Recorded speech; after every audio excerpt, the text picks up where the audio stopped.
L'épisode du jour, eh bien, c'est un petit sujet technique, un petit sujet matos. Aujourd'hui, je vais vous parler suspension avec l'entretien courant de vos suspensions, fourches et amortisseurs, voire également tiges de selle, où les produits se font rares.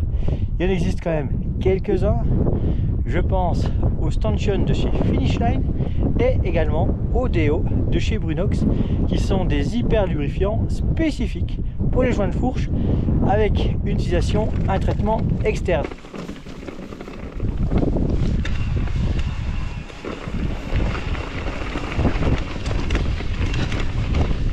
Parmi les produits existants pour ce genre de nettoyage, de lubrification, eh bien il n'y en a pas 36 000.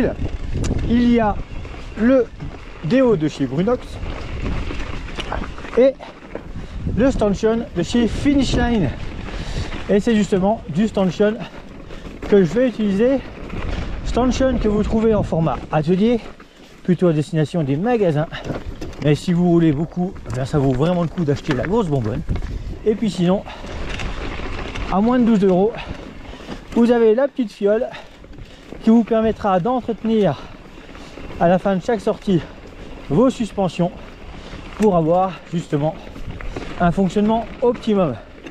Et les suspensions, vous soyez à la montée ou à la descente, et bien mieux ça marche, mieux c'est, puisque c'est le contrôle de trajectoire, c'est l'adhérence, donc la motricité, mais aussi l'équilibre et tout ce qui fait qu'une sortie va bien se passer et pas se transformer en galère. Et puis à la descente, eh bien c'est du confort, c'est la vitesse, des sensations, et surtout, eh bien ça évite d'avoir mal aux mains, mal aux bras. Et c'est clair que des suspensions bien réglées, bien lubrifiées, c'est tout de suite beaucoup plus agréable.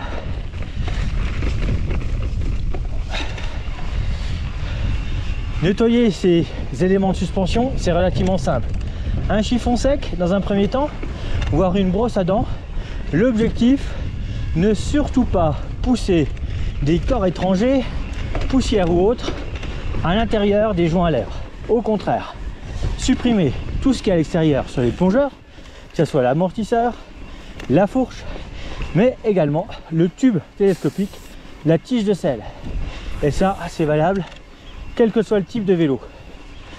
Ensuite, une fois que tous ces éléments sont propres et secs, avec cet hyper lubrifiant, vous allez pouvoir lubrifier les différents éléments en veillant à ne pas avoir de projection naturellement sur le reste du vélo, et notamment les éléments de freinage comme disques et plaquettes. Vous pouvez d'ailleurs protéger ceux-ci de la même manière que vous les protégez lorsque vous nettoyez votre chaîne ou la lubrifiez. Et là, une fois que vous aurez traité vos différents éléments, vous allez pouvoir tout simplement procéder à la suite, à savoir ôter le trop-plein et aller rouler pour profiter un max de votre matériel et surtout des pentes négatives. C'est clair que plus les suspensions sont réactives et sensibles, meilleure est l'adhérence et moins il y a besoin de prier sainte adhérence. Ah, c'est magnifique ici.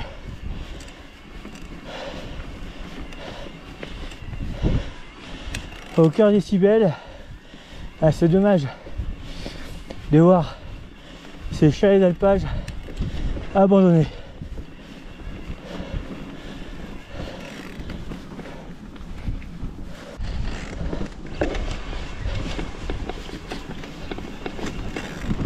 Et quand la pente s'inverse, là, forcément, ça change tout de suite la donne, puisque le vélo colle au sol, le pilote est beaucoup moins secoué, les freinages beaucoup plus efficaces, les appuis aussi, un vrai régal. Et ça sert à rien d'avoir du débattement si vos suspensions sont mal entretenues. Parce qu'à un moment donné, c'est un tout. Une petite prépa et joint, un entretien régulier et de qualité, ça vous change une machine.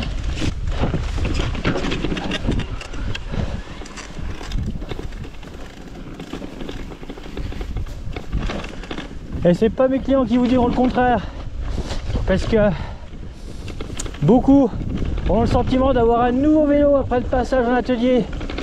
Forcément, ils redécouvrent leur machine et notamment leur suspension, que ce soit la montée et la descente. Après, il suffit juste de faire le job en termes d'entretien au niveau du nettoyage, de la lubrification de ces petits joints pour que la machine reste au top.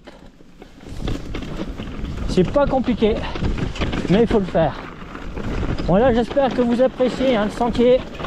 Je suis sur du 100% piéton en direction de Saint-Sorlin-Centre depuis l'alpage du Prabel, il me semble, si j'ai bien lu sur la pancarte. Et c'est carrément magnifique, bien technique. Et là, j'apprécie carrément le fonctionnement de mes suspensions sur un tel sentier.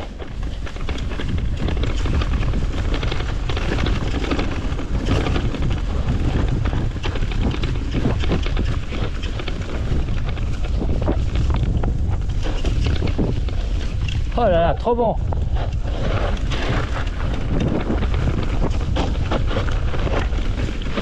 Voire trop bon.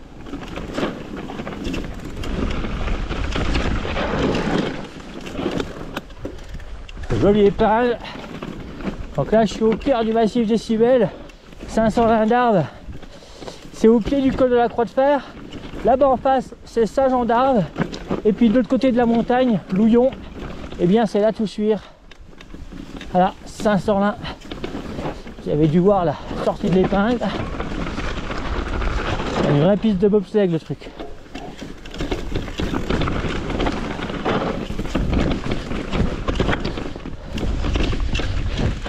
J'espère que vous aurez l'occasion de rouler en montagne cet été.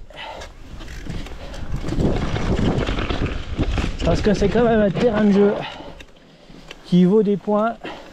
Même s'il y a beaucoup d'endroits où on peut se faire plaisir avec nos e-bikes, la montagne reste quand même le terrain qui permet d'avoir un remonte pente efficace et puis derrière de descendre à des endroits qui sont difficilement accessibles, ou en tout cas qui le sont, mais où il faut prendre la journée pour s'y rendre. Là, l'avantage, c'est que en moins d'une heure, on peut aller vivre des petites aventures juste géniales. Et là, j'y suis allé au feeling, encore une fois, monter dans la montagne pour aller chercher un sentier que j'avais vu au loin. Je savais même pas que j'allais redescendre par là. Je pensais plus redescendre par un autre. Je me suis dit, oh non, ça va être trop court. Là, il y a l'air d'y avoir un autre truc. Et j'ai pris celui-ci, histoire de profiter un maximum de mes suspensions.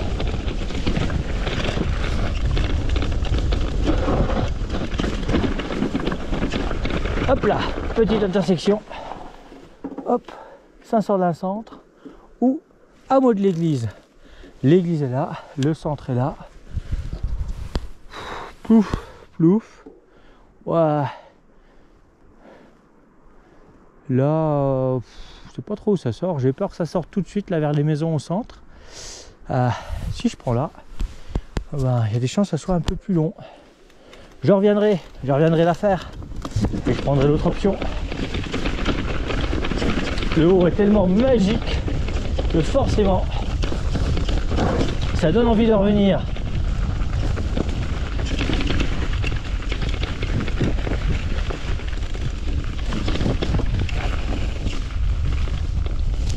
Un petit balcon panoramique. Et là, de nouveau, un sentier enclavé, façon bobsleigh.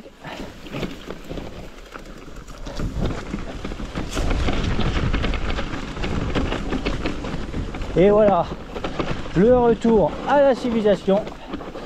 Et au final, eh bien, ça valait le coup de descendre de ce côté-ci parce que l'église, elle vaut carrément le coup d'œil.